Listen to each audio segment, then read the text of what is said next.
আল্লাহ তাআলার নির্দেশ, ইয়া আইয়ুহাল্লাযীনা আমানু লা তাত্তাখিযুল ইয়াহুদা ওয়ান নাসারা আউলিয়া।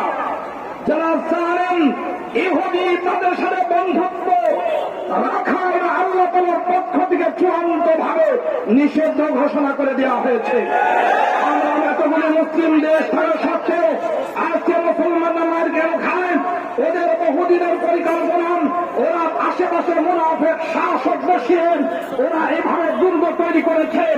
কিন্তু যারা রাখবেন আল্লাহ তাআলার বিরুদ্ধে যারা রয়েছেন, যারা দুনিয়ার যত অপশক্তি রয়েছে, এরা মাকড়সার জালের মতো যদি আবারও 17,000 হামাস একসাথে ভরে ওদের নাকের জবানে খাওয়াতে পারেন, 50,000 তালেবান যদি সারা দুনিয়ার সকল অপশক্তিকে পরাজিত করে ইসলামী ভারত কায়েম করতে পারেন, আমার দেশের 20 কোটি মুসলমান ঐক্যবদ্ধ হয়ে শুরু করলে সারা পৃথিবীর জীবনের অবসান